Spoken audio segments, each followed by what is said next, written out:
Japan is one of the most fascinating and beautiful places I've ever visited. But without knowing the right customs, you might unintentionally come across as rude. And trust me, you don't want to make that kind of impression. From bowing incorrectly to making dining mistakes, these little cultural missteps can really affect your experience. And with cherry blossom season just around the corner, by the way, it is hands down the best season to go. Trust me, I went last year for my birthday and it was incredible. So this video is the perfect opportunity for you to get prepared. In today's video, I'm sharing the most important travel etiquette tips you need to know before visiting Japan.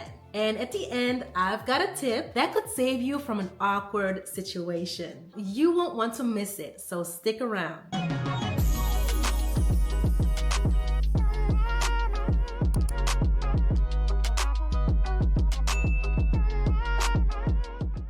What's up, beautiful people? My name is Grace, and if you're new here, welcome. If you're coming back to my channel, thank you so much and welcome back. My channel focuses on all things travel and fashion.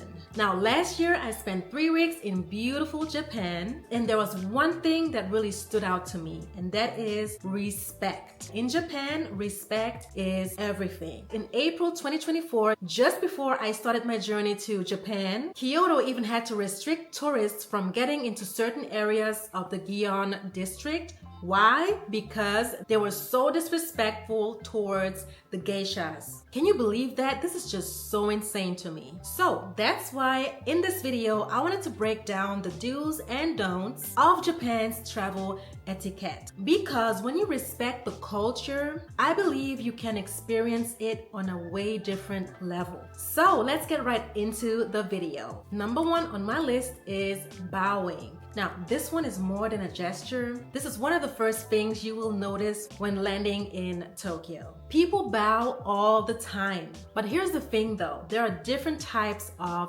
bow, and they actually mean different things, so please be careful. A small bow about 15 degrees is for casual greetings, like saying hello, for instance, to a local store worker. Now, a deeper bow around 30 to 45 degrees shows more so respect and gratitude, like thanking someone for their help. Now, in some instances, they will also do a handshake, but it is normally always followed with a bow, and the grip is normally not really firm. But something you should know: if somebody bows to you, a small nod back is always a polite response. Number 2 on my list is honorifics. Get that title right. In Japan, how you address someone is just as important as what you say. You will hear people add san a lot, like for example, Tanaka-san, which is kind of like saying Mr. or Miss. But if you really want to sound respectful, here's what you need to know. San, you can use this for most people. This is the polite default. Sama is the next level respect, used for clients, customers, or high-ranking people. Now, sensei is for if you're talking to a teacher, doctor, or any expert in their field. And so getting this right makes a huge difference in how you are being perceived. Number 3 is a very important one as well. Matter of fact, each one point of this list is very important, but this one is extra important, and that is footwear rules. In Japan, shoes stay at the doorstep. Period. Whether you're visiting a Japan household, a ryokan, or even some restaurants, you will see a little area called a genkan where you need to take off your shoes. And so because we know we will take off our shoes, you have to be following these points. Always wear clean socks. It is going to be very embarrassing for you if your socks have holes in it or are dirty. Always use the indoor slippers that are provided at the door, but don't wear them on a tatami mat. A tatami mat is a very delicate Japanese floor that is in almost every Japanese household, which is made out of rice straw covered in woven rush grass. So please don't be stepping on a tatami mat with your shoes on if you don't want to be considered disrespectful. Now, toilet slippers are only made for the bathroom, so please don't make the mistake of wearing them out. Now, the next point is chopsticks. They seem simple, right? They're actually not. I had my difficulties with chopsticks, but there are some no-nos you should know about, and please don't make these mistakes. One thing you should never do is sticking your chopsticks straight into the rice bowl. That is more so associated with funerals. Also, something you should never do is passing food from chopstick to chopstick, because that also is associated with funerals. If you're done eating, rest your chopstick on the holder next to your bowl on the table. It is disrespectful if you just place them on the table, so please use the chopstick holder. And since we're talking about eating here, if you hear the people around you slurping their noodles, don't worry, it is allowed. It's just a sign of them enjoying their food, so you can slurp along with them. Now, next on the list is paying the bill. Now, here's something that might surprise you, because every country that I went to is really accepting of that. Japan doesn't do tipping, like at all. They don't tip. In fact, if you leave a tip, it is seen as rude. If you're done eating, just thank them. I'm not going to say the word because I'm probably going to butcher it, because this is one of the words that I just wasn't able to really pronounce well.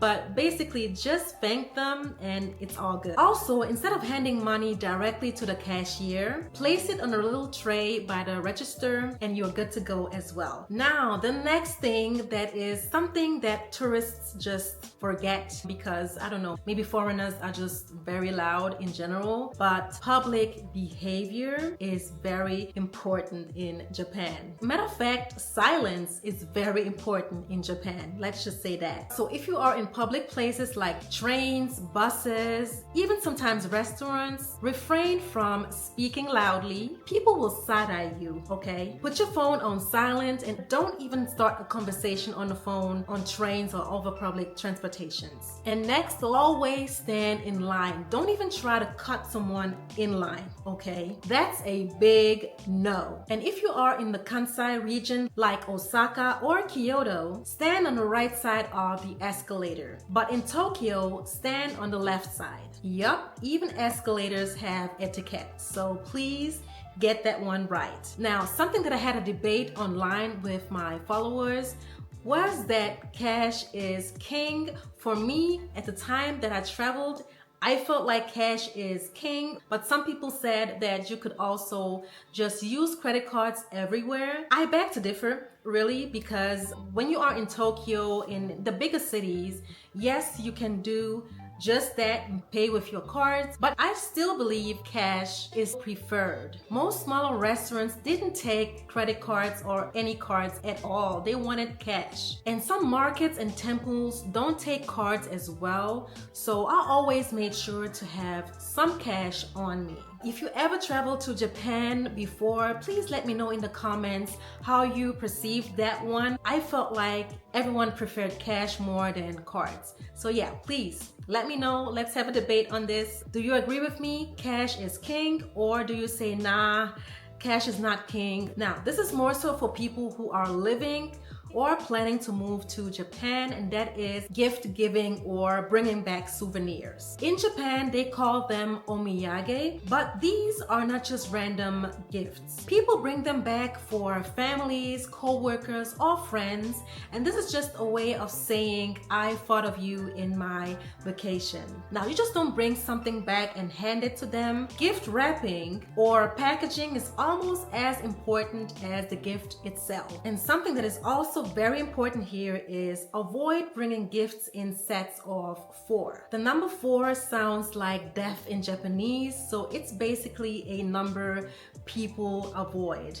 And it's not just in Japan. In other Asian countries, I've heard that before as well. But yeah, just don't bring gifts in sets of 4. And basically in this section, the thought counts more than the price. So thoughtfulness over price. That's what matters. Now this is very important because you could get fined for that, and that is, don't you even try to jaywalk in Japan. One thing you will notice when you get to Japan is that nobody crosses the street unless the signal says so. even if there's not a single car in sight. Jaywalking is not just considered as reckless, it's just also against the law. So if you don't want to stand out as an inconsiderate tourist, respect the rules and wait for that little green man to appear. Now, I feel like this one is really important for many other Asian countries, and that is tone down the PDA. Japan is a country of respect, and that extends to relationships as well. While holding hands is fine,